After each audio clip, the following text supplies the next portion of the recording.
Hello dear class 12th student. तो welcome आपका फिर से है इस अलाइंड एकेडमी के चैनल पे।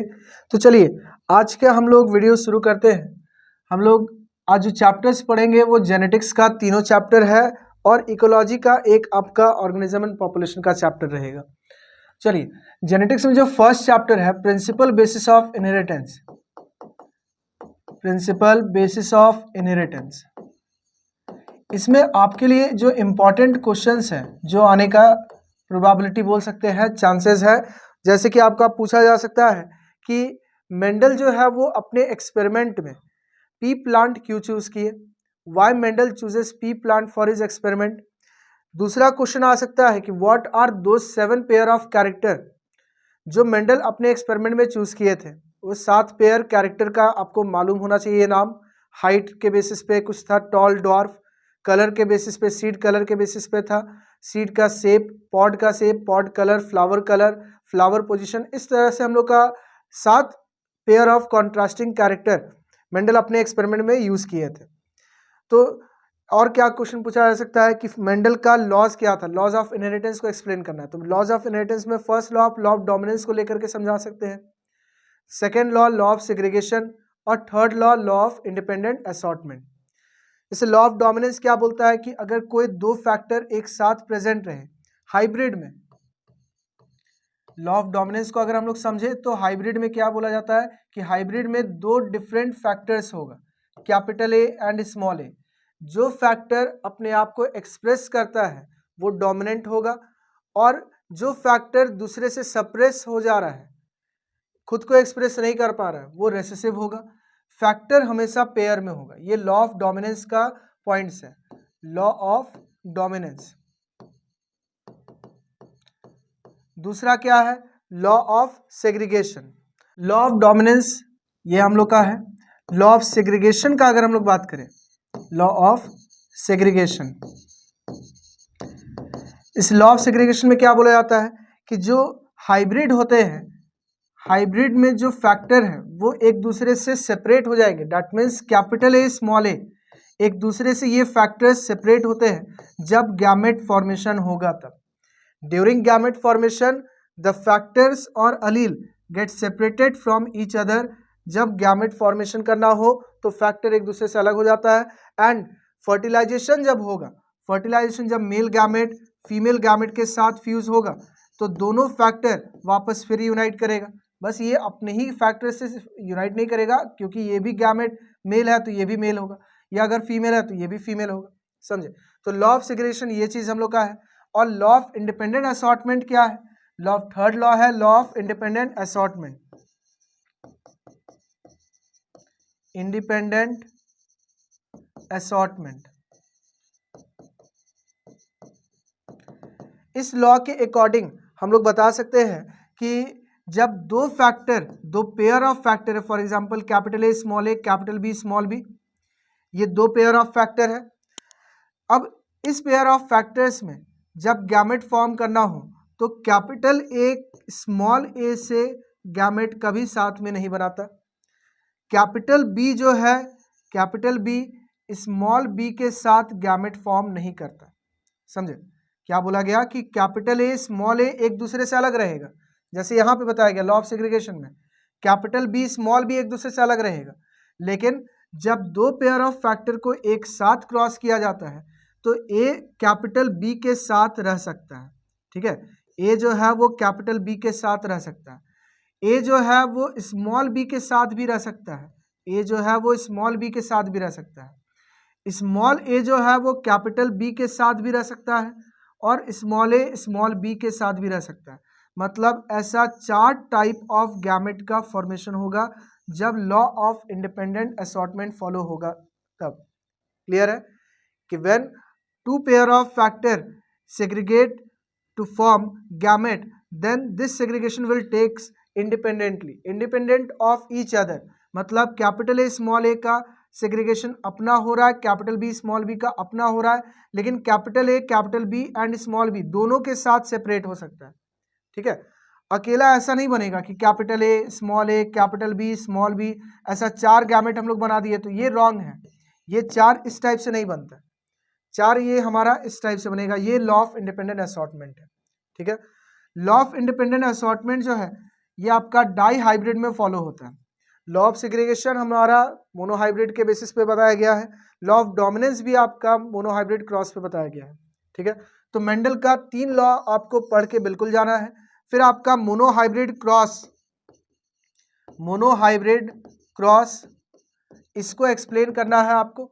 इसका क्रॉस दे दिया जाएगा जिसमें आपको फेनोटाइपिक रेशियो और जेनोटाइपिक रेशियो 3:1 एंड 1:2:1 ये आता है, ये फाइंड करके आपको निकालना होगा।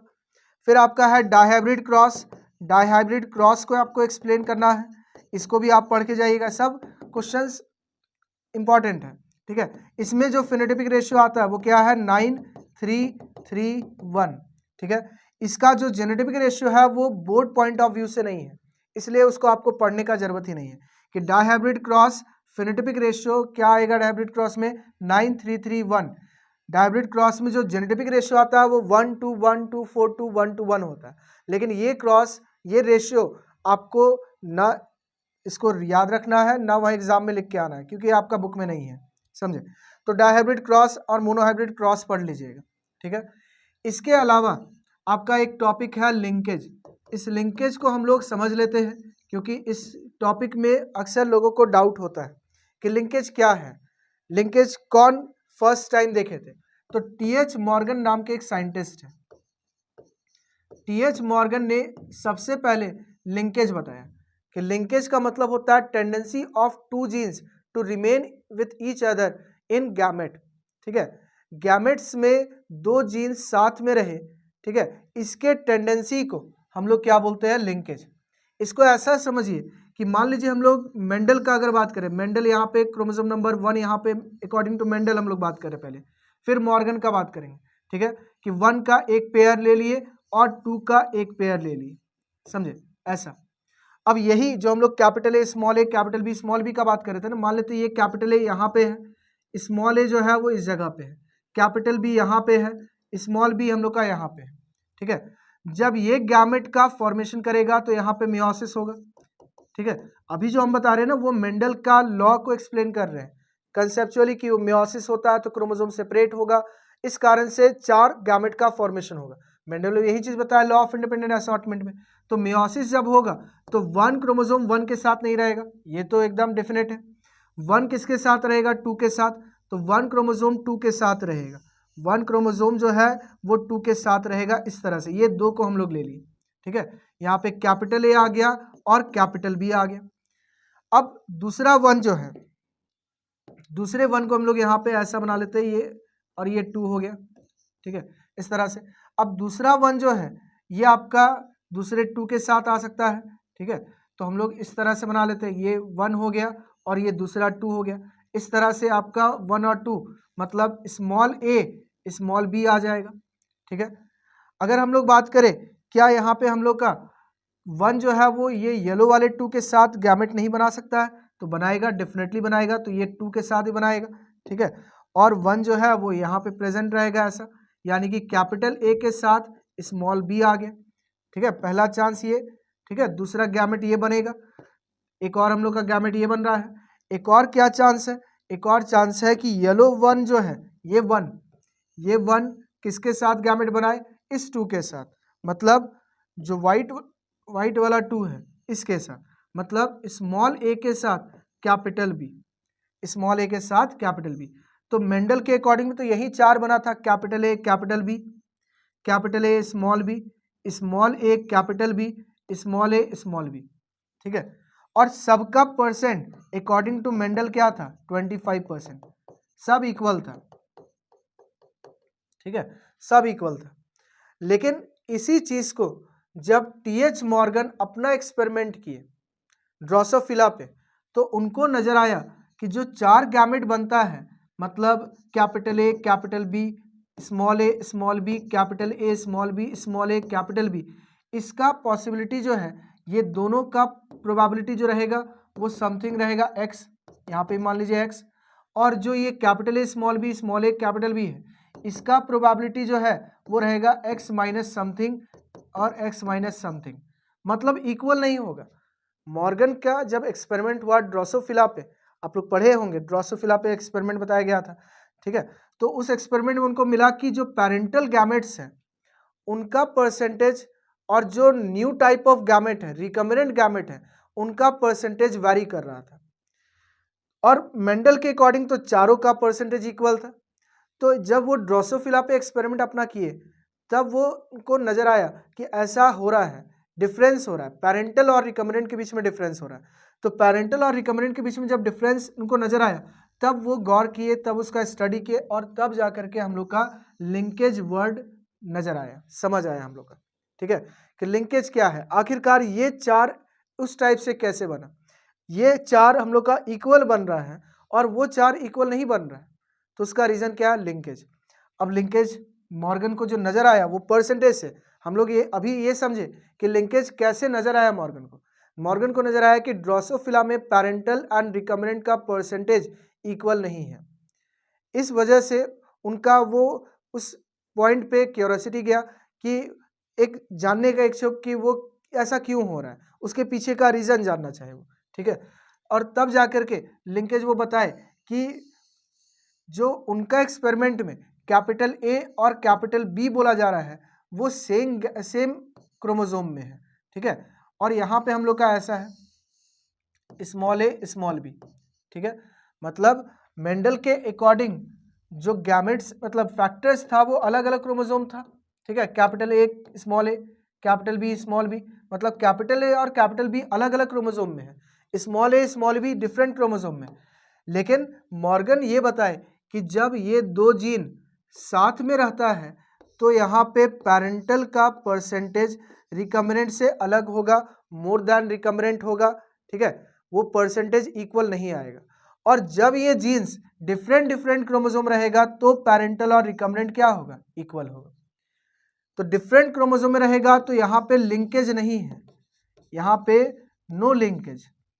लेकिन जब हमारा जीन्स एक ही क्रोमोसोम में प्रेजेंट होता है तो पैरेंटल प्रेजेंट है, रिकम्बिनेंट से ज़्यादा है, ठीक है। तो ये डिफरेंस, ये जो चेंज आ रहा है वो बिकॉज कि दो जीन एक ही क्रोमोसोम में है। तो जब दो जीन एक साथ रहता है तो उनके अलग होने का टेंडेंसी कम हो जाता है, and that tendency is known as linkage. तो ये लिंकेज है। इसके बारे में आप लोग का जो भी डाउट होगा आई होप कि इससे क्लियर हो जाना चाहिए, ठीक है। चलिए अगला आ जाते हैं हम लोग, अगला हम लोग आ जाते हैं पॉलीजेनिक इनहेरिटेंस।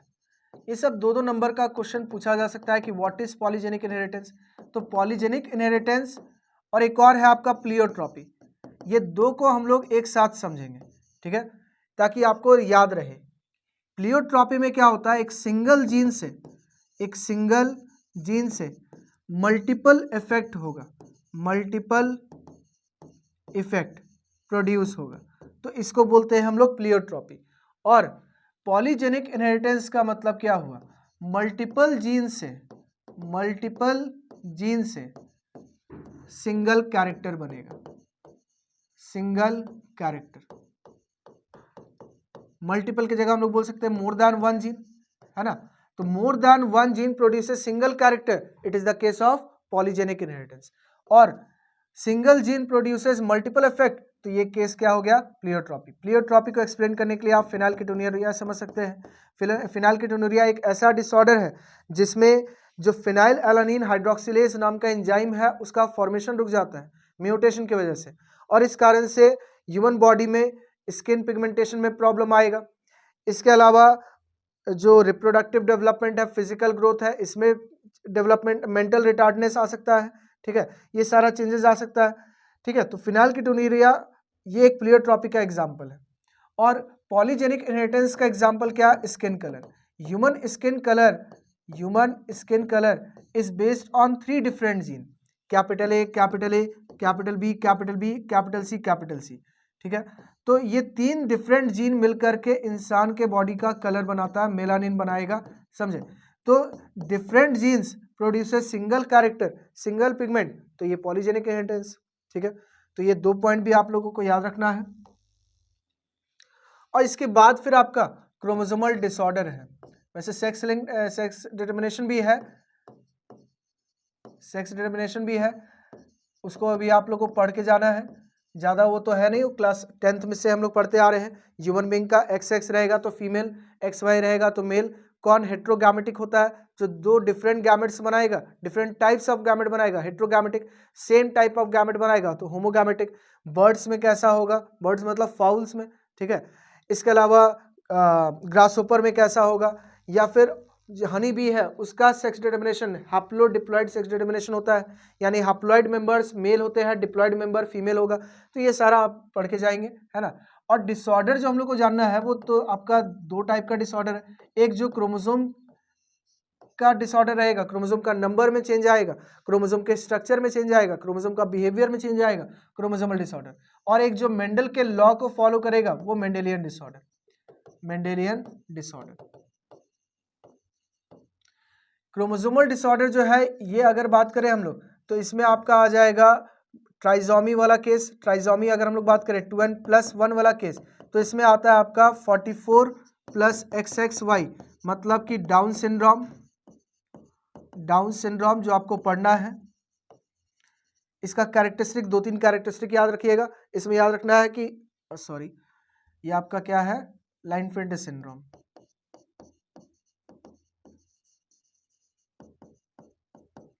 लाइनफेल्ड सिंड्रोम जिसमें आपका सेक्स क्रोमोसोम का ट्राइजोमी हो जाता है, XXY हो जाएगा। अगर यहाँ पे हम लोग का 47 क्रोमोसोम रहे with trisomy of 21 chromosome, 21 chromosome का ट्राइजोमी अगर हो जाएगा तो ये कहलाता है आपका डाउन सिंड्रोम, ठीक है। और दूसरा होता है मोनोजोमी 2n-1 जिसमें आपको एक ही केस पढ़ना है, टर्नर सिंड्रोम। तो ये तीन डिसऑर्डर जो है ये कैसे हो रहा है? मोनोजोमी ट्राइजोमी की वजह से हो रहा है, ठीक है। इसको दिमाग में रखना है, ठीक है। इसके अलावा इनका कैरेक्टरिस्टिक, दो कैरेक्टरिस्टिक याद रखेंगे। इसके अलावा इन सब ट्राइजोमी और मोनोजोमी का क्या इसके पीछे का रीजन है, इसको जान लीजिए। इसको जान लीजिए कि मान लीजिए कि क्रोमोसोम है ऐसा, समझे, ऐसा यहाँ पे हम लोग का ये 1 नंबर क्रोमोसोम, ये 1 नंबर, ठीक है, सॉरी ये 2 नंबर है, यहाँ पे हम लोग का 1 नंबर और ये हम लोग का 2 नंबर, समझे। जब स्पिंडल फाइबर का फॉर्मेशन होता है, मेटाफेज प्लेट का फॉर्मेशन होगा और जब इसको पुल किया जाएगा एनाफेज 1 में, एनाफेज 1 का स्ट्रक्चर में अगर देखा जाए तो ये क्रोमोसोम को अपोजिट पोल की ओर खींचा जाता है। लेकिन हुआ क्या कि यहाँ पे हम लोग का ये जो स्पिंडल फाइबर है इसका फॉर्मेशन प्रॉपर वे से नहीं हुआ, और ये नीचे का जो स्पिंडल फाइबर है इसको हम लोग अलग से बना लेते हैं कि ये स्पिंडल फाइबर है जो इसके साथ जुड़ा, ये स्पिंडल फाइबर इसके साथ जुड़ा, ये स्पिंडल फाइबर इसके साथ जुड़ा, ठीक है, और एक स्पिंडल फाइबर इसके साथ जुड़ रहा है, ठीक है। क्रोमोसोम को हम लोग सही से इसको भी बना लेते हैं। ये आपका क्रोमोसोम हो गया, सिस्टर क्रोमाटिड वाला क्रोमोसोम,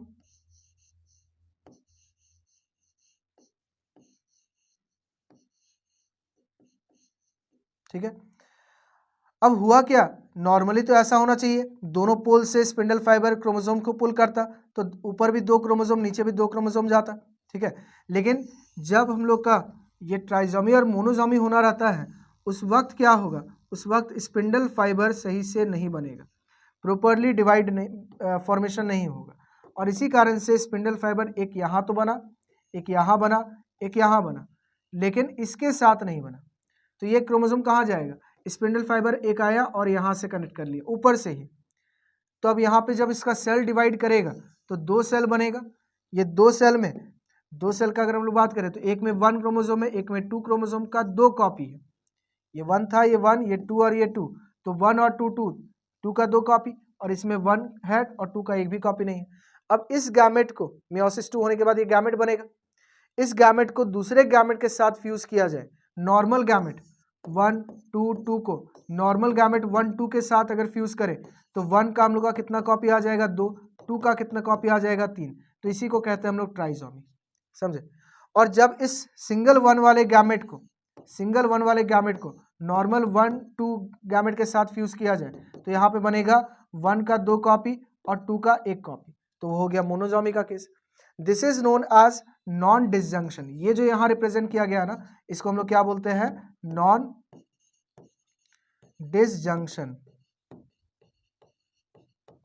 प्रॉपरली इनका डिवीजन नहीं हुआ, तो this is the cause of trisomy and monosomy. Clear.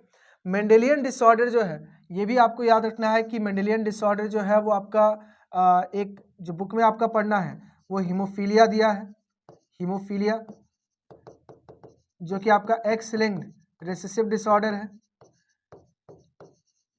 X linked recessive disorder का मतलब जिस जीन की वजह से हीमोफीलिया हो रहा है, जिस जीन में म्यूटेशन आने की वजह से हीमोफीलिया हो रहा है, वो जीन एक्स क्रोमोसोम में प्रेजेंट है और वो जीन रिसेसिव वे में अपने आप को एक्सप्रेस करेगा, डोमिनेंट में नहीं। दूसरा है आपका, दूसरा अगर हम लोग बात करें तो इसमें आ जाएगा आपका कलर ब्लाइंडनेस, और कलर ब्लाइंडनेस जो है ये भी आपका एक्स लिंक्ड रिसेसिव डिसऑर्डर है, ठीक है। इसके बाद तीसरा आपका है फिनाइलकीटोनुरिया। ये फिनाइलकीटोनुरिया आपका ऑटोजोमल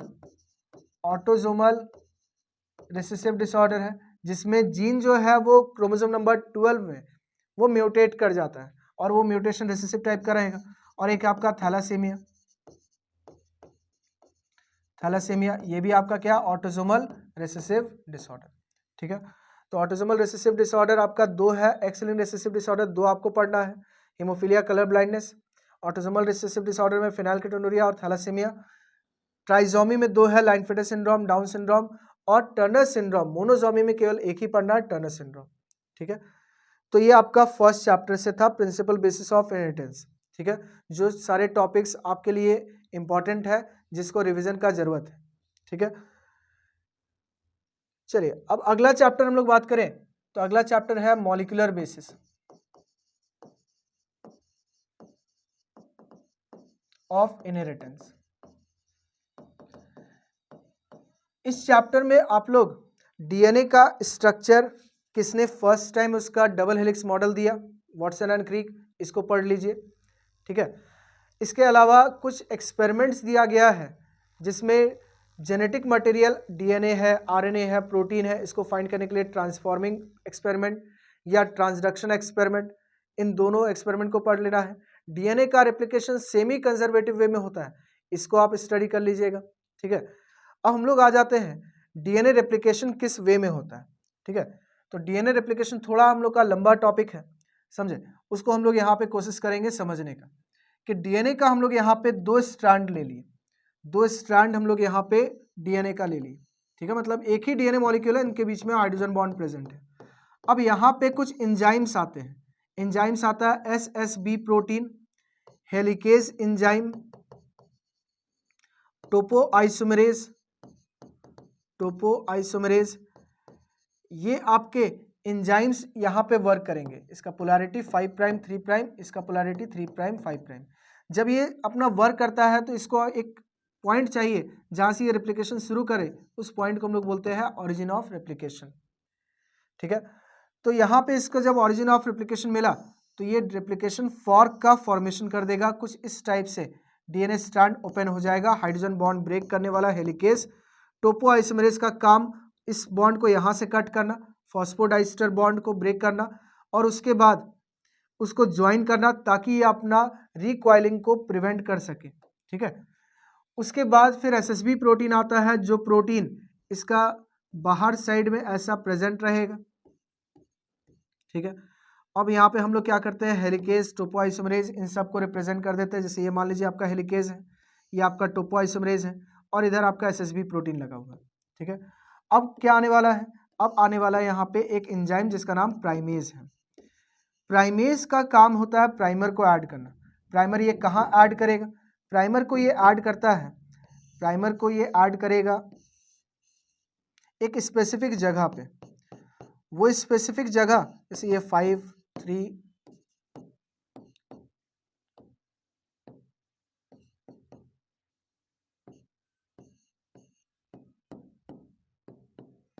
ऐसा, ये सेम स्ट्रक्चर हम लोग ड्रॉ कर लिए।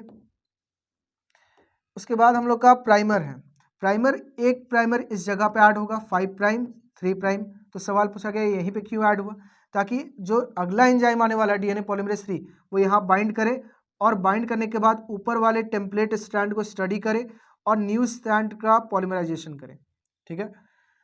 और जो दूसरा स्ट्रैंड है उसमें प्राइमर कहाँ आएगा, यहाँ पे आएगा 5 प्राइम 3 प्राइम। तो इसको यहाँ पे क्यों नहीं रखे, क्योंकि पॉलीमरेज 3 दोबारा आएगा, उस 3 के पास बाइंड करेगा और 3 के आगे क्यों न्यू स्ट्रैंड प्रेजेंट ही नहीं है, पैरेंटल टेम्पलेट स्ट्रैंड प्रेजेंट नहीं रहेगा, तो कुछ स्टडी करने के लिए नहीं है। तो जो डीएनए पॉलीमरेज 3 रहते हैं ना, वो डीएनए डिपेंडेंट डीएनए पॉलीमरेज है, मतलब डीएनए का स्ट्रैंड को रीड करता है, डीएनए का स्ट्रैंड को सिंथेसाइज करता है, बिना रीड किए सिंथेसाइज नहीं करेगा। ठीक है, तो हम लोग कह सकते हैं कि यहाँ पे डीएनए पॉलीमरेज 3 का जो फंक्शन है उसको परफॉर्म करने के लिए प्राइमेज जो है वो एक स्पेसिफिक लोकेशन पे बाइंड करता है। ठीक है, अब इसके बाद क्या होने वाला है, इसके बाद होने वाला हम लोग का डीएनए रेप्लिकेशन का मेन स्टेप, वो है इलॉन्गेशन।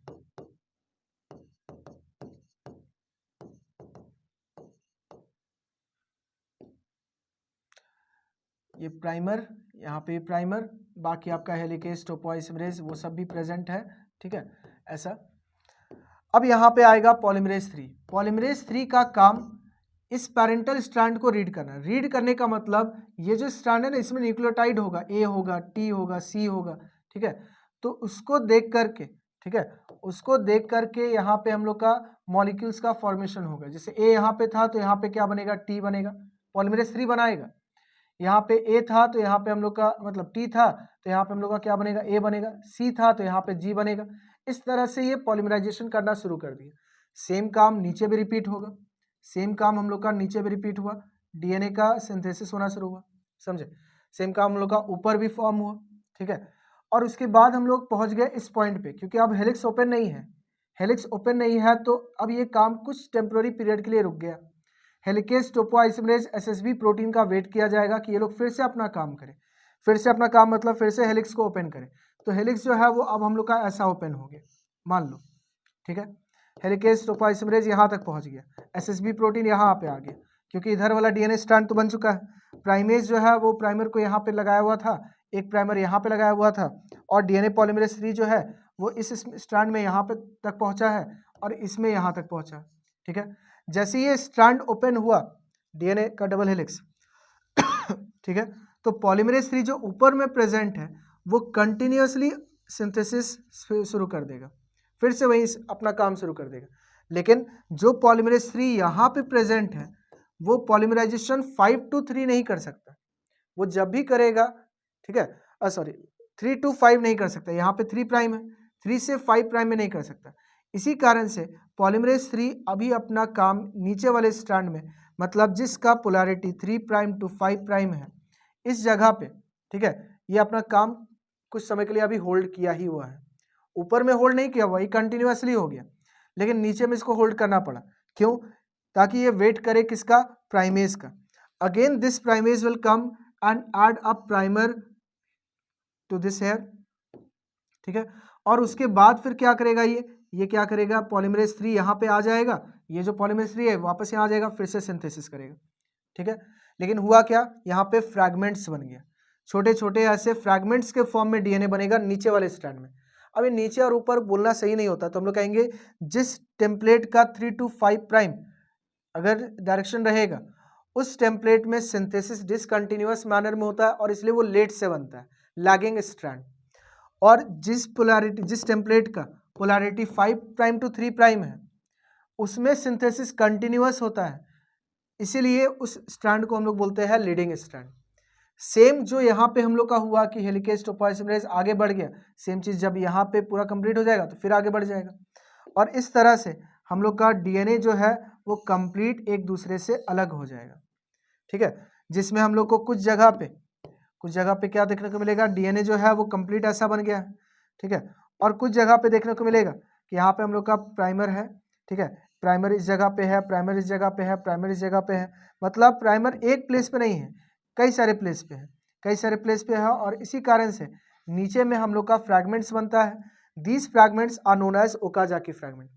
लेकिन अभी भी आपको नजर आ रहा होगा कि ये डीएनए का मॉलिक्यूल में आरएनए प्राइमर है, तो इस आरएनए प्राइमर को रिमूव करने के लिए, आरएनए प्राइमर को रिमूव करने के लिए यहाँ एक और एंजाइम आएगा, कौन सा, लाइगेज, यहाँ पे आएगा हम लोग का डीएनए पॉल 1। डीएनए पॉल 1 का काम है कि इस आरएनए प्राइमर को रिमूव कर देना।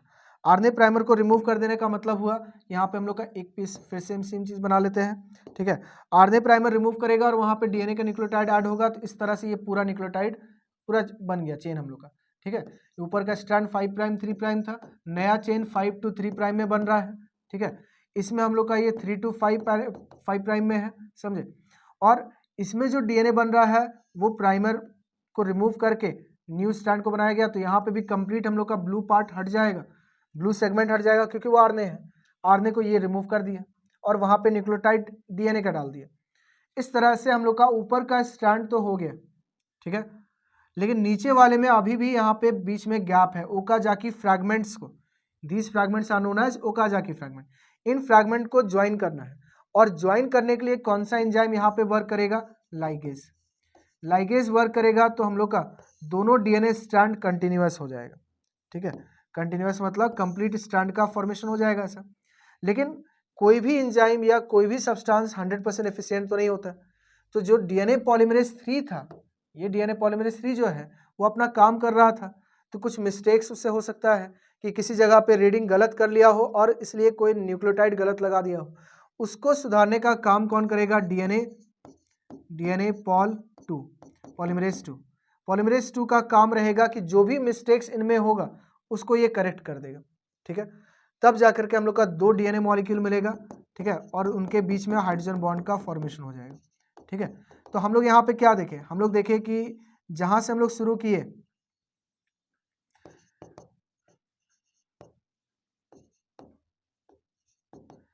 जहां से हम लोग स्टार्ट किए थे उसमें डीएनए का दोनों स्ट्रैंड व्हाइट से बना हुआ है। व्हाइट से बनाने का मतलब है यहाँ पे आपको कलर से बताया जा रहा है डिस्टिंग्विश करने के लिए कि दोनों पैरेंटल स्ट्रैंड व्हाइट है, लेकिन at the end parental strand white separate हो गया और न्यू स्ट्रैंड जो बना वो ग्रीन से बना है, तो 1 पैरेंटल 1 न्यू, 1 पैरेंटल 1 न्यू, ठीक है। इसी को कहा जाता है सेमी कंजर्वेटिव।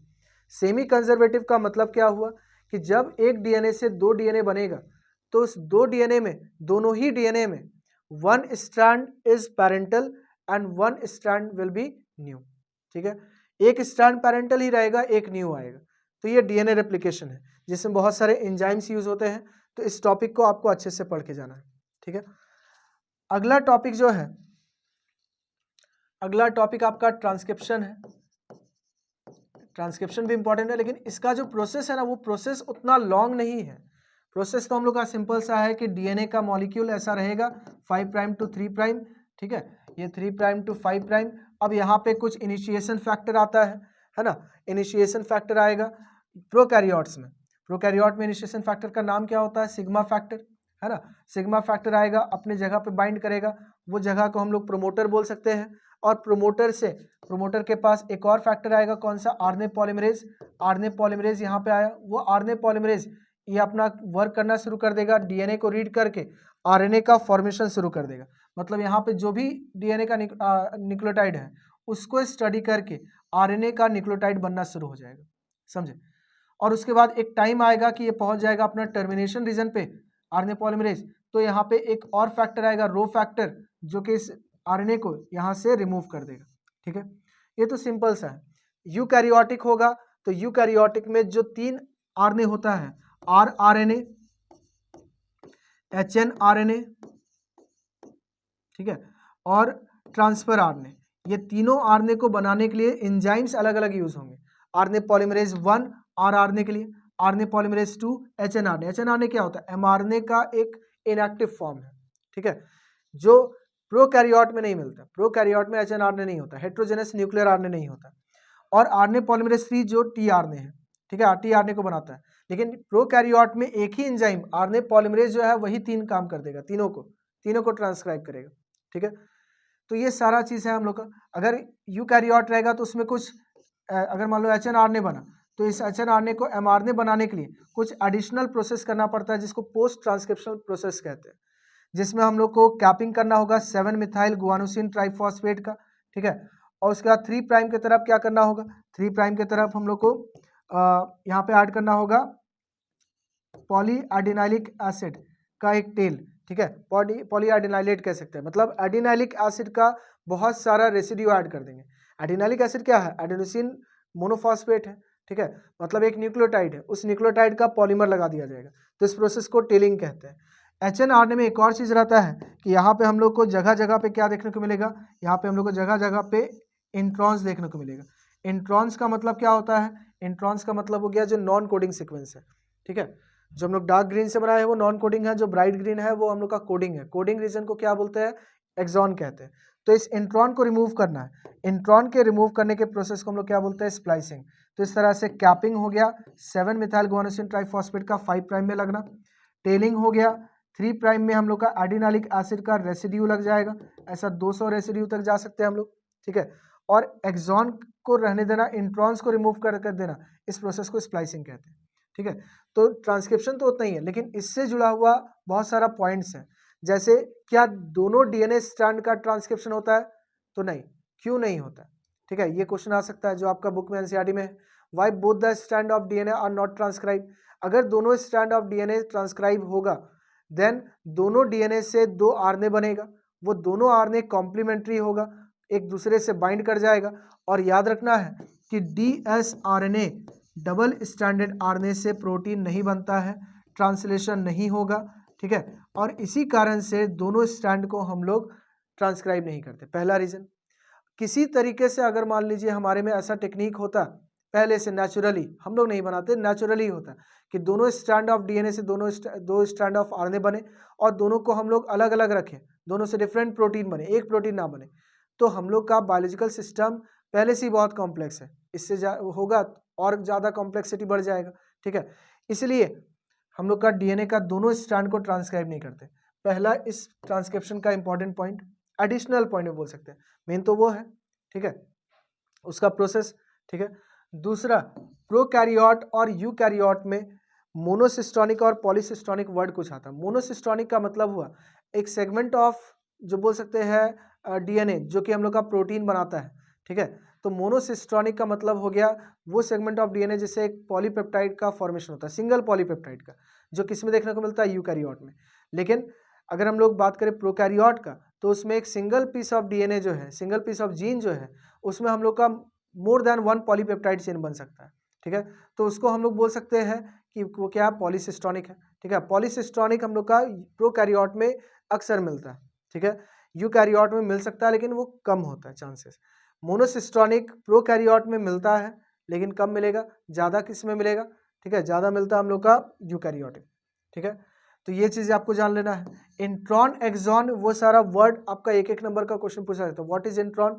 तो introns are the non coding sequence of RNA. RNA के नॉन कोडिंग सीक्वेंस को इंट्रॉन कहते हैं। एक्सॉन क्या? नॉन कोडिंग सीक्वेंस या कोडिंग, तो कोडिंग कहेंगे, कोडिंग सीक्वेंस ऑफ आरएनए, ठीक है।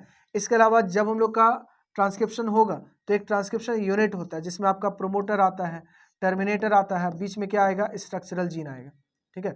तो प्रोमोटर क्या है? वो प्लेस जहाँ पे आकर के आरएनए पॉलीमरेज बाइंड करता है, जहाँ पे प्रोकैरियोट है तो सिग्मा फैक्टर आके बाइंड करेगा। टर्मिनेशन फैक्टर, टर्मिनेटर क्या होता है? जहाँ पे रो फैक्टर आकर बाइंड करता है, आरएनए पॉलीमरेज यहाँ से निकल जाएगा। और स्ट्रक्चरल जीन उसको कहते हैं जिसका एक्चुअल ट्रांसक्रिप्शन होता है, मतलब इसको स्टडी करके हम लोग का आरएनए बनेगा। इन दोनों का आरएनए नहीं बनता, प्रोमोटर और टर्मिनेटर का आरएनए नहीं बनता है, ठीक है। तो ये ट्रांसक्रिप्शन यूनिट कहलाता है, ठीक है। तो ये सारा पॉइंट इंपॉर्टेंट है आपके लिए। प्रोकैरियोट में जब डीएनए ट्रांसक्रिप्शन करना शुरू करता है तो ट्रांसक्रिप्शन होगा और उसी के पैरेलली जो है कुछ समय के बाद क्या शुरू हो जाएगा? ट्रांसलेशन, ठीक है, क्योंकि वो एक ही कंपार्टमेंट में हो रहा है, साइटोप्लाज्म में हो रहा है। लेकिन वही अगर हम लोग यूकैरियोट का बात करें तो डीएनए से आरएनए बनने का प्रोसेस न्यूक्लियस के अंदर होता है, उस आरएनए को बाहर निकलना पड़ता है। आरएनए को निकलने के लिए बाहर न्यूक्लियर पोर इस्तेमाल किया जाएगा और उससे आरएनए बाहर आ जाएगा। वो आरएनए जो है उसको फिर राइबोसोम के पास भेजा गया, राइबोसोम जो है वो प्रोटीन सिंथेसिस शुरू किया। मतलब ट्रांसक्रिप्शन और ट्रांसलेशन दोनों अलग अलग प्रोसेस है, एक साथ नहीं चलता है, ठीक है। तो हम लोग यहाँ से रेगुलेशन भी पढ़ते हैं, regulation of gene expression. Gene expression हम लोग अगर प्रोकैरियोट का बात करेंगे तो क्योंकि ट्रांसक्रिप्शन और ट्रांसलेशन जो है वो एक साथ चलता है, इसीलिए जब हम लोग का ट्रांसक्रिप्शन शुरू हो गया तो डेफिनेटली ट्रांसलेशन शुरू हो जाएगा प्रोकैरियोट में। लेकिन यूकैरियोट में ट्रांसक्रिप्शन हुआ, फिर इसका पोस्ट ट्रांसक्रिप्शन होगा, एक्सॉन को रखना होगा, इंट्रॉन को रिमूव करना होगा, ठीक है। उसके बाद न्यूक्लियर मेम्ब्रेन से उसको बाहर निकलना होगा, न्यूक्लियर पोर से होते हुए, तो ये एक और एडिशनल प्रोसेस हो गया। फिर ट्रांसलेशन होगा। तो ऐसा नहीं कि ट्रांसक्रिप्शन हुआ तो ट्रांसलेशन होना ही है यूकैरियोट में, लेकिन प्रोकैरियोट में ट्रांसक्रिप्शन शुरू हो गया तो ट्रांसलेशन होना ही रहेगा, ठीक है। इसीलिए हम लोग प्रोकैरियोट में जो जीन का एक्सप्रेशन कंट्रोल करते हैं ओनली एट ट्रांसक्रिप्शन लेवल, और यूकैरियोट में 4 डिफरेंट लेवल हो जाता है, transcription level, post transcription level, इसके बाद transport of mRNA from nucleus to cytoplasm, ये भी एक रेगुलेशन का प्रोसेस है, और फिर ट्रांसलेशन होगा। ठीक है, ये सारा चीज़ आपको पढ़ लेना है। ट्रांसलेशन भी आपको मालूम होना चाहिए। ट्रांसलेशन क्या होता है? आरएनए से जो प्रोटीन बनेगा, एमआरएनए से जो प्रोटीन बनता है। ठीक है, तो एमआरएनए से प्रोटीन बनने का प्रोसेस भी हम लोग समझ लेते हैं थोड़ा ब्रीफ में। ठीक है, कि अगर हम लोग का एमआरएनए से प्रोटीन बनना है तो सबसे पहले हम लोग को क्या करना है? अमीनो एसिड को एक्टिवेट करना पड़ता है। अमीनो एसिड को एक्टिवेट कैसे करते हैं? Amino acid plus ATP energy use किया जाएगा, प्लस एंजाइम यूज़ किया जाएगा, अमीनो असाइल सिंथेटेज नाम का एंजाइम। ठीक है, और तब जाके यहाँ पे एक कॉम्प्लेक्स बनता है amino acid AMP complex, enzyme complex. अब इस कॉम्प्लेक्स को हम लोग को टी आरएनए के साथ जोड़ना रहेगा, ट्रांसफर आरएनए के साथ जोड़ना रहेगा। ठीक है, ट्रांसफर आरएनए के साथ अमीनो एसिड एएमपी कॉम्प्लेक्स जुड़ता है। ठीक है, तो होगा क्या कि अमीनो एसिड ट्रांसफर आरएनए का जो 3' एंड है, ठीक है, ट्रांसफर आरएनए का जो 3' एंड रहेगा वहाँ पे अमीनो एसिड ऐसा बाइंड कर जाता है। इसको हम लोग बोलते हैं अनचार्ज टीआरएनए। लेकिन जब अमीनो एसिड इसका साथ बाइंड कर गया 3' में, ऊपर तो 5' भी होता है। ठीक है, आप लोग पढ़े होंगे ऐसा स्ट्रक्चर कुछ होता है लूप के साथ। ठीक है, ऐसा होता है, तो इधर 5' इधर 3' है, तो 3' के साथ अमीनो एसिड बाइंड करेगा। समझे? अब इस टीआरएनए को क्या बोलेंगे? Charged tRNA. तो ये हो गया प्रोसेस आपका सेकेंड प्रोसेस। थर्ड प्रोसेस क्या होगा कि राइबोसोम का दोनों सबनेट शुरू में ना एक दूसरे से अलग होता है, तो ये दोनों सबनेट जो है वो एक दूसरे से ज्वाइन कर जाएगा। ठीक है, Mg2+ आयन के प्रेजेंस में, मैग्नीशियम आयन के प्रेजेंस में।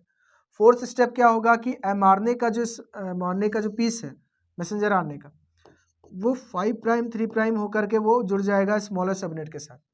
अब जैसा सीक्वेंस यहाँ रहेगा उसके अकॉर्डिंग ट्रांसफर आरएनए जो है वो पहुंचेगा इस साइट पे। अंदर में हम लोग का 2 साइट मिलेगा, एक पी साइट है, एक ए साइट है। ठीक है, ये सबसे पहले हम लोग का कहाँ पे आने वाला है? तो ए साइट पे आएगा, सॉरी पी साइट पे आएगा। फर्स्ट टीआरएनए कहाँ पे आता है? पी साइट पे, फर्स्ट टीआरएनए।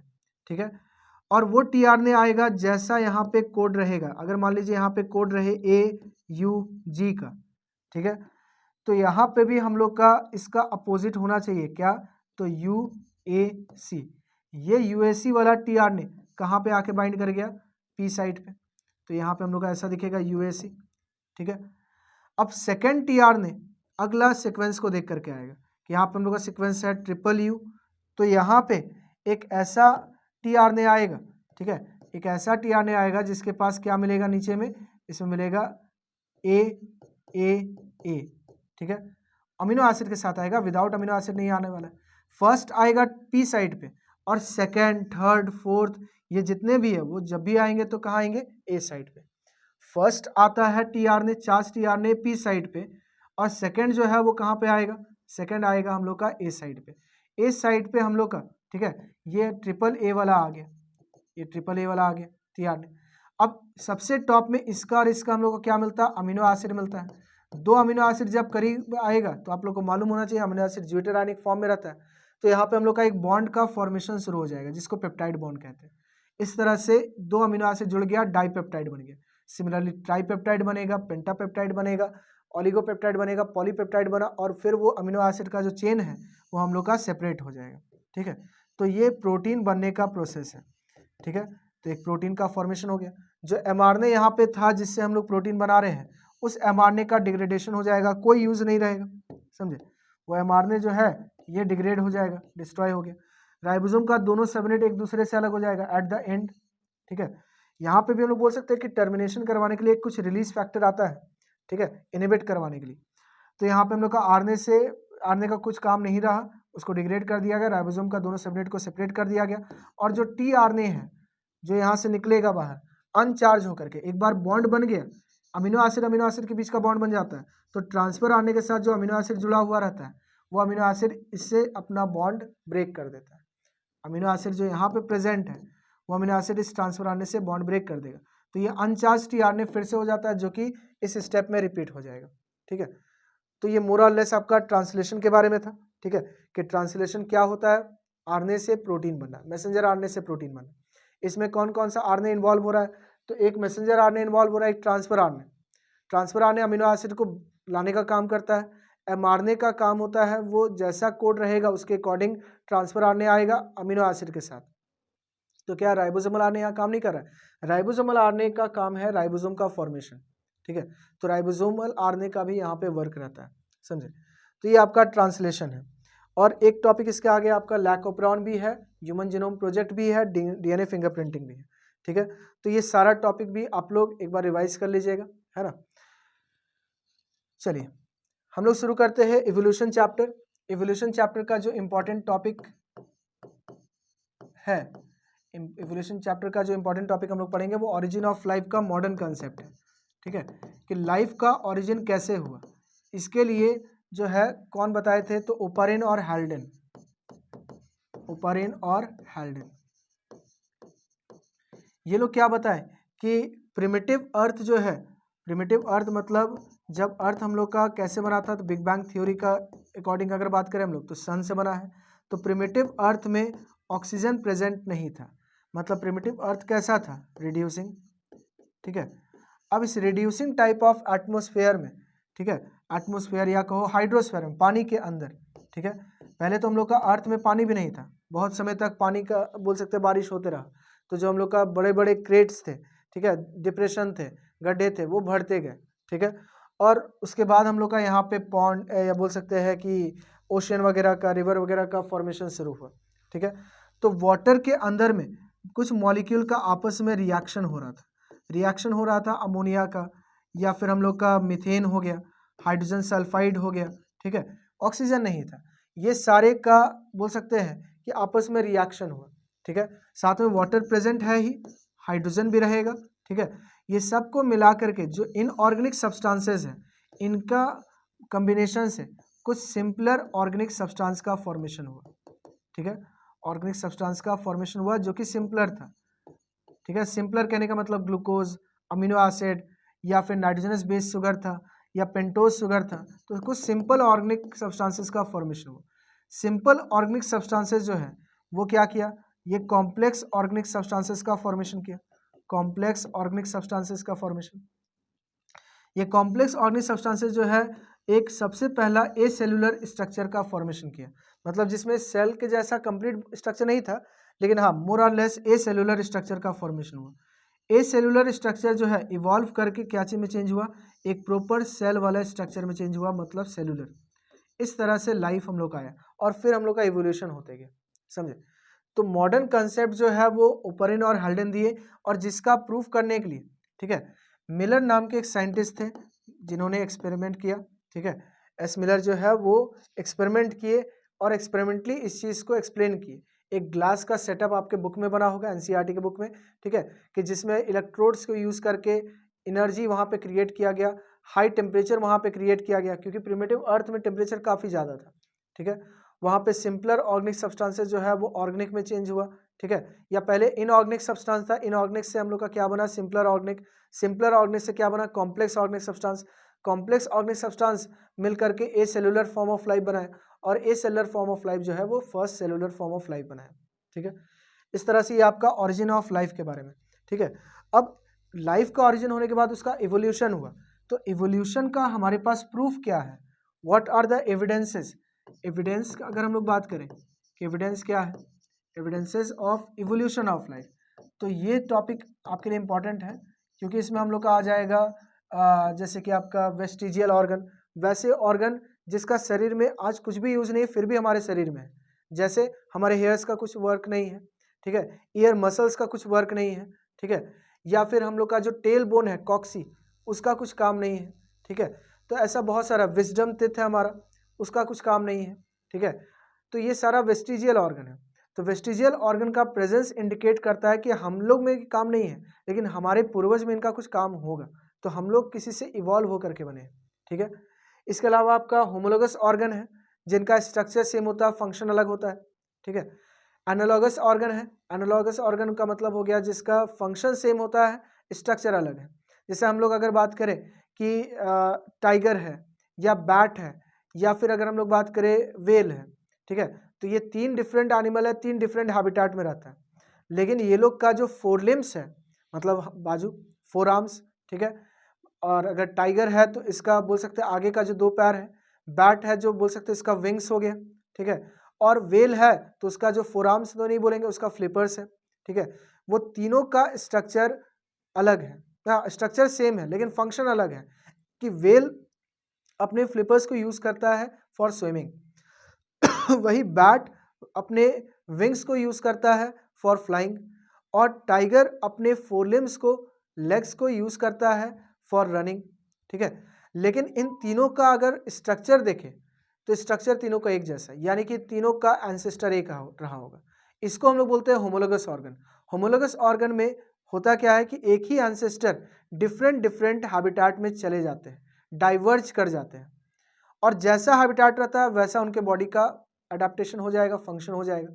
इसलिए हम लोग होमोलोगस ऑर्गन से रिलेटेड इवोल्यूशन को डाइवर्जेंट इवोल्यूशन कहते हैं। सिमिलरली कन्वर्जेंट इवोल्यूशन होता है। कन्वर्जेंट मतलब कि अगर हम लोग बात करें इंसेक्ट का और बैट का, दोनों उड़ सकता है, फ्लाई कर सकता है, लेकिन इंसेक्ट का जो विंग्स है और बैट का जो विंग का स्ट्रक्चर है, दोनों का फंक्शन सेम है, हेल्प कर रहा है इन फ्लाइंग, बट इनका स्ट्रक्चर क्या है, डिफरेंट है। तो ऐसा क्यों हुआ? क्योंकि दोनों को फ्लाई करना था, उड़ना था। उड़ने के लिए पंख चाहिए। अब पंख जो है वो किसी भी स्ट्रक्चर से बना हो, ठीक है, विंग्स होना चाहिए, ठीक है। तो इसीलिए हम लोग का एनालॉगस ऑर्गन जो है ये क्या शो करता है, कन्वर्जेंट इवोल्यूशन, कि दो डिफरेंट एंसेस्टर के ऑर्गेनिज्म एक साथ एक जगह पे रहने लगे, उनका एक ही जैसा अडेप्टेशन हो गया, हैबिटेट सेम होने के कारण, तो फंक्शन सेम हो गया लेकिन स्ट्रक्चर तो अलग है, ठीक है। तो एनालॉगस ऑर्गन्स रिप्रेजेंट करता है कन्वर्जेंट इवोल्यूशन, मतलब डिफरेंट एंसेस्टर से इवॉल्व होकर के यहाँ पे ऑर्गन्स बने हैं, ठीक है, या ऑर्गेनिज्म बने हैं। और होमोलोगस ऑर्गन रिप्रेजेंट करता है डाइवर्जेंट इवोल्यूशन, इसका मतलब सेम एंसेस्टर से, ठीक है, डिफरेंट हम लोग का एनिमल्स का फॉर्मेशन हुआ है जो होमोलोगस ऑर्गन शो कर रहा है, डिफरेंट डिफरेंट हैबिटेट में प्रेजेंट है तो भी, ठीक है। इसके अलावा हम लोग का कुछ फॉसिल्स का स्टडी करके हम लोग बता सकते हैं कि लाइफ का सचमुच इवोल्यूशन हुआ है। फॉसिल्स आज से जो थाउजेंड्स ऑफ ईयर्स पहले या उससे भी पहले जो एनिमल्स ऑफ प्लांट के बॉडी आज हम लोग को मिलते हैं उन्हें फॉसिल्स कहते हैं, ठीक है। तो फॉसिल के स्टडी करने से मालूम चलता है कि अर्थ जो है इसका अलग अलग टाइम पीरियड पे अलग अलग क्लाइमेटिक कंडीशन रहा होगा, ठीक है, या बोल सकते हैं डिफरेंट उसमें हम लोग का एनिमल्स ऑफ प्लांट रहे होंगे, समझे, जो इवोल्यूशन को रिप्रेजेंट करता है, ठीक है। कुछ बायोकेमिकल एविडेंसेस भी होते हैं, जैसे कि हम लोग का एंजाइम्स है, जैसे हम लोग जान रहे हैं अमाइलेज नाम का एंजाइम है जो हमारे बॉडी में स्टार्च डाइजेस्ट करता है। ये सेम अमाइलेज जो है वो आपका फ्रॉग में ही मिलता है। तो क्या फ्रॉग और इंसान सेम हो गया? नहीं, फ्रॉग और इंसान के जो एंसेस्टर है कहीं ना कहीं वो कॉमन रहे होंगे, इसलिए अमाइलेज जो है वो हमारा, ठीक है, अमाइलेज फ्रॉग में नहीं, फ्रॉग स्पॉन्जेस में मिल जाएंगे। फ्रॉग में स्पॉन्जेस, फ्रॉग में हम लोग का मिल सकता है, पेप्सिन मिल सकता है, ठीक है, जैसे ह्यूमन बींग में पेप्सिन मिलता है वैसे फ्रॉग में मिलता है, ठीक है। ऐसा अमाइलेज अगर ह्यूमन बींग में मिल रहा है तो स्पॉन्जेस में भी हम लोग का अमाइलेज मिल रहा है, ठीक है। तो हम लोग कह सकते हैं केमिकल्स सेम है, केमिकल्स एंजाइम सेम अगर मिल रहा है तो ये भी हम लोग का एंसेस्टर को रिप्रेजेंट कर रहा है कि सेम एंसेस्टर कहीं ना कहीं रहे होंगे, ठीक है। तो ऐसा डिफरेंट डिफरेंट एविडेंसेस है, ठीक है। एम्ब्रियोलॉजिकल एविडेंसेस भी है, हम लोग एम्ब्रियो के बेसिस पे भी बता सकते हैं कि इस एम्ब्रियो का, इस एनिमल का एम्ब्रियो ऐसा है, फ्रॉग का, फिश का, स्नेक का, बर्ड्स का या ह्यूमन बींग का, सब अलग अलग क्लासेस का हम लोग नाम लिए, ठीक है। अब सबका एम्ब्रियो देख करके लगता है कि इनिशियल डेज में इन लोग का एम्ब्रियो सेम होता है, और बाद में क्या होता है ना, बाद के जो डेवलपमेंट वाला फेज है उसमें उनके बॉडी में कुछ एक्स्ट्रा चेंज आने लगता है, ठीक है। मतलब early embryonic phase of pisces, amphibians, reptiles, aves and mammals are similar, लेकिन later stage of embryonic development is different, ठीक है, या आर डिफरेंट बोल सकते हैं, ठीक है। तो ये सारा एविडेंस है कि इवोल्यूशन हुआ है, लाइफ का इवोल्यूशन हुआ है, समझे। इसी में आपका नेचुरल सिलेक्शन भी है। नेचुरल सिलेक्शन का कुछ पोस्टुलेट है, नेचुरल सिलेक्शन का कुछ पोस्टुलेट्स है।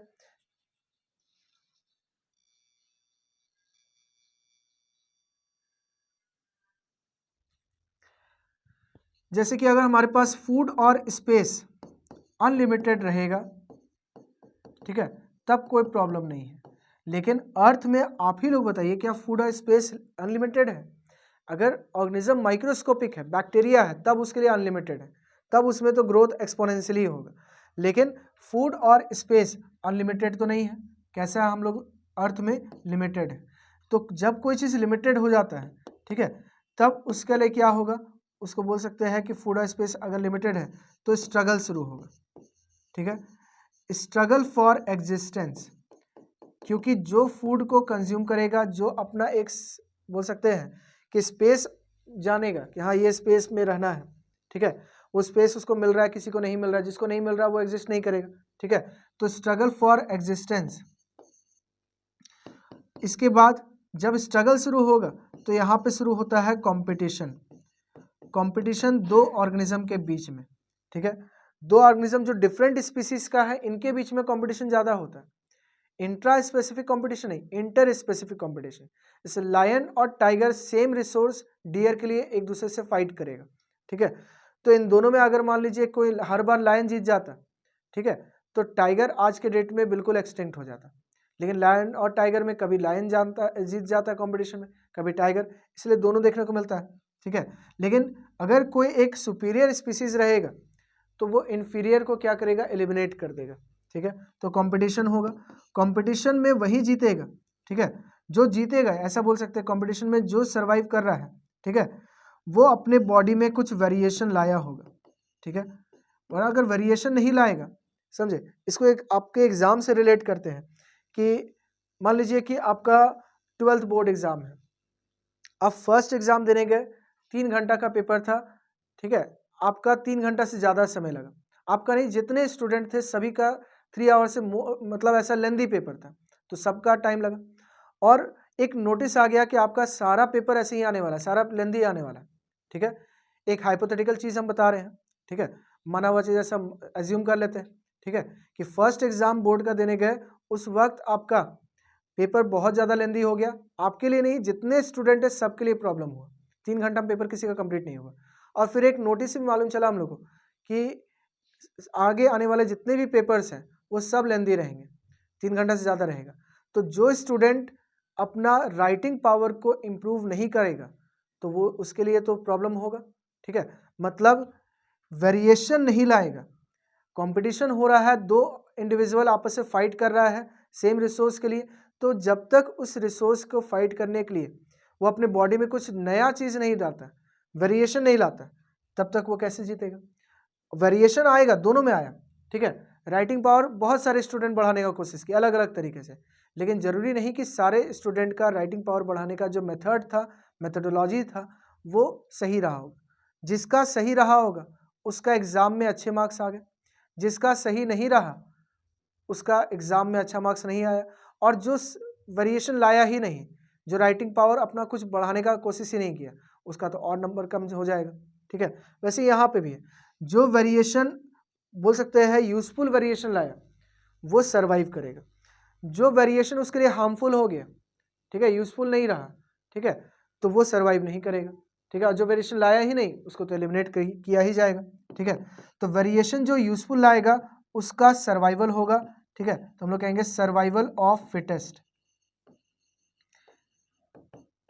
अब जैसे हम लोग यहाँ वेरिएशन किस सेंस में बोल रहे हैं, कैसे हम लोग बोल रहे हैं कि किस चीज़ के लिए जीतेगा, तो फूड कैप्चर करके वो क्या करने वाला है, वो फूड कैप्चर करके अपने आप को सर्वाइव करेगा, मेटिंग करेगा, रिप्रोडक्शन करेगा और अपना स्पीसीज बढ़ाएगा, ठीक है, तो यहाँ पे जो फिटेस्ट बोला है ना कि वही सर्वाइव करेगा जो फिट हो, और फिट वही है जो रिप्रोडक्टिवली फिट हो, फिट का मतलब यहाँ फिजिकल फिटनेस नहीं है, मेंटल फिटनेस नहीं, यहाँ पे फिटनेस मतलब रिप्रोडक्टिवली फिट पर्सन होना चाहिए, ठीक है, या रिप्रोडक्टिवली फिट ऑर्गेनिज्म होना चाहिए, वो रिप्रोडक्टिवली फिट ऑर्गेनिज्म में जो वेरिएशन आया होगा वो यूजफुल वेरिएशन होगा।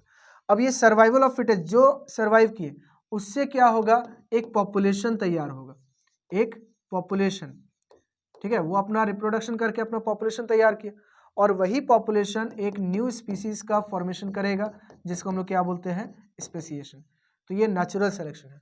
नेचुरल सिलेक्शन कब शुरू होगा, जब कोई चीज़ लिमिटेड हो जाए, food and space become limited, then struggle will start, struggle होगा तो यहाँ पे हम लोग का कंपटीशन शुरू होगा, कंपटीशन होगा, कंपटीशन अगर हो रहा तो उसमें वही सर्वाइव करता है जो वेरिएशन लाएगा, यूजफुल वेरिएशन लाएगा, यूजफुल वेरिएशन ला करके रिप्रोडक्टिवली वो फिट होना चाहिए, सर्वाइवल ऑफ फिटेस्ट, और जो बच गए वो अपना पॉपुलेशन तैयार करेगा, वही पॉपुलेशन एक न्यू स्पीसीज का फॉर्मेशन करता है, तो ये नेचुरल सिलेक्शन है। नेचुरल सिलेक्शन में ही हम लोग का, इससे आगे आपका एक टॉपिक और दिया है हार्डी विंगबर्ग इक्विलिब्रियम, इसको भी हम लोग ब्रीफ में समझ लेते हैं। हार्डी-विंगबर्ग इक्विलिब्रियम क्या है? हार्डी-विंगबर्ग इक्विलिब्रियम हो गया कि एक ऐसा इक्विलिब्रियम, ये दो साइंटिस्ट है, ये दोनों साइंटिस्ट क्या बोले कि एक पॉपुलेशन में मान लीजिए कि यहाँ पे कैपिटल ए का फ्रीक्वेंसी 0.7 है और स्मॉल ए का फ्रीक्वेंसी 0.3 है। ये पॉपुलेशन फ्रीक्वेंसी का बात हो रहा है, मतलब यहाँ 1000 लोग था, 1000 लोग में कैपिटल ए जो है वो 0.7 में है, स्मॉल ए जो है वो 0.3 में है। कुछ जनरेशन के बाद, मतलब एक जनरेशन के बाद यहाँ 1000 की जगह 10,000 हो गया, ठीक है, नंबर बढ़ गया घट गया कुछ भी हो सकता है, लेकिन इनके अकॉर्डिंग कैपिटल ए 0.7 और स्मॉल ए 0.3 होना चाहिए। फ्रीक्वेंसी हो सकता है, नंबर अगर चेंज हो गया तो जरूरी नहीं कि फ्रीक्वेंसी हम लोग का बदल जाए, ठीक है। कि जैसे अगर हम लोग बात करें कि 500 में आपका 350 मार्क्स आया तो आपका कितना परसेंट आया? 70%, ठीक है। और यही अगर हम लोग बोले कि 800 में आपका 560 मार्क्स आया तो कितना परसेंट आया? 70%, ठीक है। नंबर बदल सकता है 350 से 560, 500 से 800, लेकिन परसेंटेज तो बराबर रहा, ठीक है। तो यही इन लोग का कहना था कि frequency of alleles as well as gene, gene मतलब capital A, capital small A, capital A, small A, इन सब का फ्रीक्वेंसी कांस्टेंट रहता है जनरेशन टू जनरेशन। और कभी अगर हम लोग का डिफरेंस नजर आएगा 0.7 माइनस समथिंग, 0.3 प्लस समथिंग, अगर ये डिफरेंस नजर आएगा, इसका मतलब इस पॉपुलेशन से जब ये पॉपुलेशन बना तो यहाँ पे क्या हुआ है? नेचुरल सिलेक्शन हुआ है, इवोल्यूशन हुआ है, ठीक है। तो हम लोग क्यों पढ़ते हैं हार्डी-विंगबर्ग इक्विलिब्रियम जो है वो इसीलिए पढ़ते हैं कि किसी पॉपुलेशन में नेचुरल सिलेक्शन हुआ है, इवोल्यूशन हुआ है कि नहीं हुआ है, ठीक है, इवोल्यूशन को जानने के लिए। क्योंकि कोई भी पॉपुलेशन नेचुरली, कोई भी पॉपुलेशन हार्डी-विंगबर्ग इक्विलिब्रियम के अकॉर्डिंग नहीं रहता है, कांस्टेंट नहीं रहता, हर बार चेंजेस होगा। तो जब नहीं रहता है तो पढ़ते क्यों है? ताकि जान सके कितना डिग्री इवोल्यूशन हुआ है, कितना चेंजेस हुआ है, ठीक है। हार्डी-विंगबर्ग इक्विलिब्रियम को जो इफेक्ट करता है वो तो नेचुरल सिलेक्शन है ही, नेचुरल सिलेक्शन एक तो है ही, दूसरा आपका म्यूटेशन है, क्योंकि म्यूटेशन भी आएगा तो इससे भी आपका चेंजेस आ जाता है। इसके अलावा जेनेटिक ड्रिफ्ट, जेनेटिक ड्रिफ्ट अगर हो गया, अचानक कुछ पॉपुलेशन यहाँ से निकल के कहीं और चला गया और कहीं जा करके वो अपना एक न्यू ऑर्गेनिज्म बना लिया, ठीक है, न्यू पॉपुलेशन बना लिया, स्पीसीज बना लिया, तो इस इफेक्ट को फाउंडर इफेक्ट कहते हैं, ठीक है। या जो मेंबर से निकले थे उसको फाउंडर मेंबर कहते हैं। और जो ये प्रोसेस यहाँ से निकलने का हुआ, बाई चांस निकल गया, कोई सोच करके नहीं निकला, तो वो जेनेटिक ड्रिफ्ट कहलाता है, ठीक है। और एक होता है जीन फ्लो, जीन फ्लो का मतलब यहाँ पे जीन जो है, ठीक है, वो कंटिन्यूसली हम लोग का एक बार एक जीन बाहर निकला, फिर दूसरा जीन बाहर निकला, तीसरा जीन बाहर निकला, ठीक है। किसी तरह का यहाँ स्कैरसिटी हो गया, और वो स्कैरसिटी मान लो जो वाटर स्कैरसिटी हो गया, तो एक स्पीसीज बाहर निकलेगा, फिर दूसरा स्पीसीज बाहर, तीसरा, तो ऐसा कंटिन्यूस जीन फ्लो होगा, तो पॉपुलेशन का जीन फ्रीक्वेंसी, अलील फ्रीक्वेंसी चेंज हो जाएगा, ठीक है। तो ये सारा वजह से हाइब्रिडाइजेशन भी बोल सकते हैं, हाइब्रिडाइजेशन का जो प्रोसेस है, इससे भी हम लोग का जीन फ्रीक्वेंसी चेंज हो जाएगा, ठीक है। तो ये सारा अगर फैक्टर रहेगा तो हार्डी-विंगबर्ग इक्विलिब्रियम फॉलो नहीं करता है, ठीक है। हार्डी-विंगबर्ग इक्विलिब्रियम फॉलो करवाना है तो ये सारा नहीं होना। इसमें नेचुरल सिलेक्शन है, उसका आपका बुक में 3 टाइप दिया है, डायरेक्शनल, स्टेबलाइजिंग, डिसरप्टिव, उसको भी थोड़ा पढ़ लीजिएगा, ठीक है।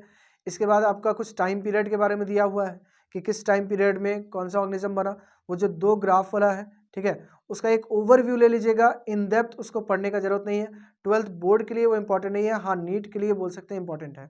तो वो दोनों जो आपका ग्राफ है, ठीक है, जो आपका इवोल्यूशन चैप्टर में 2 ग्राफ जैसा दिया है, ठीक है, येलो कलर से जो बना हुआ है, ठीक है, उसको ओवरव्यू एक ले लीजिएगा, ठीक है, इन डेप्थ बहुत ज़्यादा नहीं जाना है। और आखिरी आपका ह्यूमन इवोल्यूशन जो टॉपिक है, ठीक है। चलिए आखिरी चैप्टर हम लोग का है ऑर्गेनिज्म एंड पॉपुलेशन।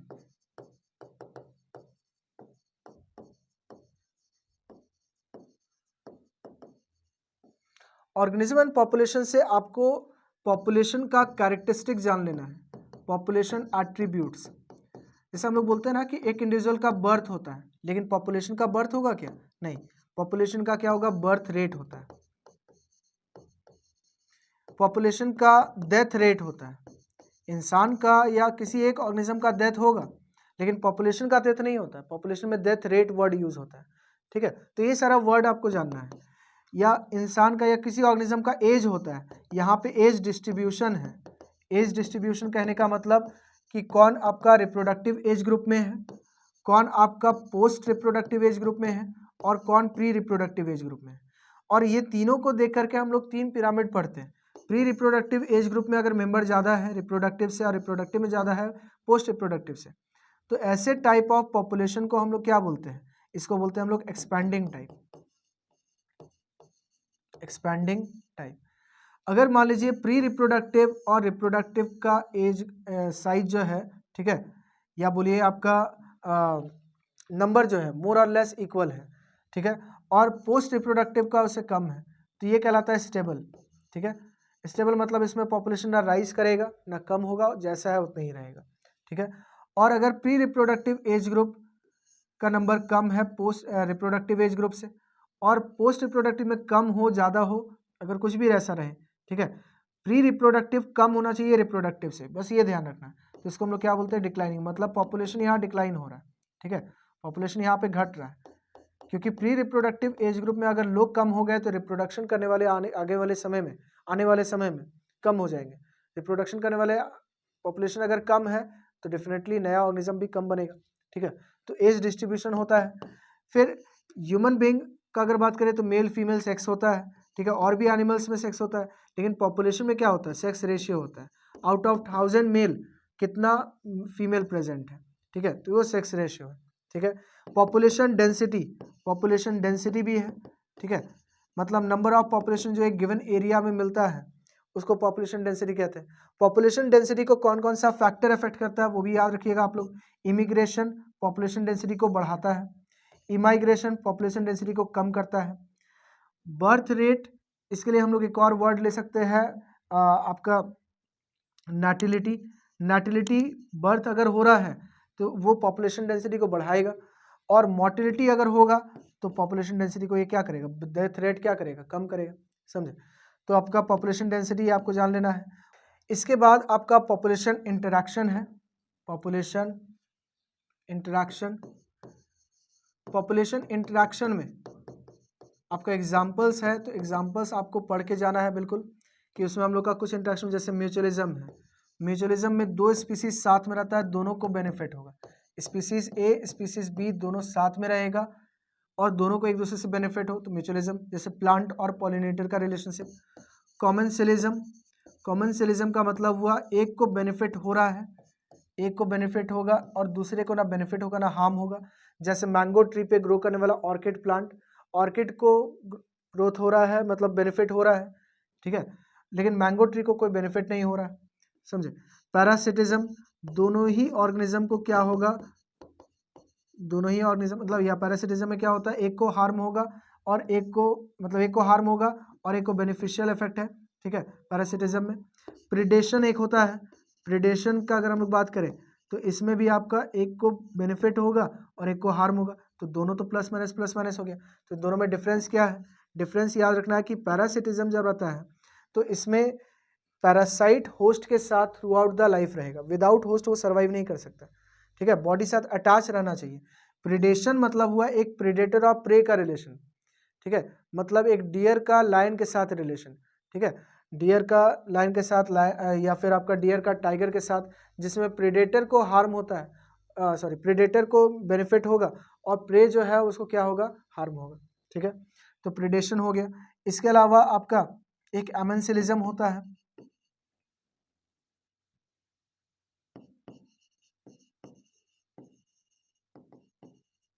एमेंसिलिज्म जिसमें एक को नेगेटिव इफेक्ट हो रहा है और एक को न्यूट्रल। जैसे आपका पेनिसिलियम नोटेटम जब ग्रो कर रहा था, पढ़े होंगे आप लोग अलेक्जेंडर फ्लेमिंग का एक्सपेरिमेंट, कि जब पेनिसिलियम नोटेटम जिस जगह पे ग्रो कर रहा था वहाँ पे बैक्टीरिया ग्रो नहीं कर पा रहा था, तो फंगस जानबूझ करके तो बैक्टीरिया को मारना नहीं चाह रहा था। ठीक है, तो बैक्टीरिया को हार्म हो रहा है लेकिन फंगस पेनिसिलियम को कुछ भी हार्म या बेनिफिट नहीं हो रहा है। ठीक है, तो वो न्यूट्रल हो गया। और एक कॉम्पिटिशन है, कॉम्पिटिशन में दोनों ही ऑर्गेनिज्म जो रहते हैं दोनों को हार्म होता है। ठीक है, तो इसको आपको पढ़ लेना, इसमें एग्जाम्पल्स है वो सारे को पढ़ लेना। ठीक है, डार्विन के अकॉर्डिंग हम लोग का कंपटीशन में कौन सा कंपटीशन ज़्यादा पोटेंट फोर्स होता है, ड्राइविंग फोर्स होता है इवोल्यूशन के लिए, तो इंटर स्पेसिफिक कॉम्पिटिशन मतलब दो डिफरेंट स्पीसीज के बीच का जो कॉम्पिटिशन होता है। ठीक है, तो चलिए आज के इस वीडियो में हम लोग इतना ही रखते हैं। ठीक है, फिर हम लोग का नेक्स्ट वीडियो आएगा, उसको हम लोग देखेंगे कुछ और भी चैप्टर्स। तब तक के लिए stay tuned with us. Okay.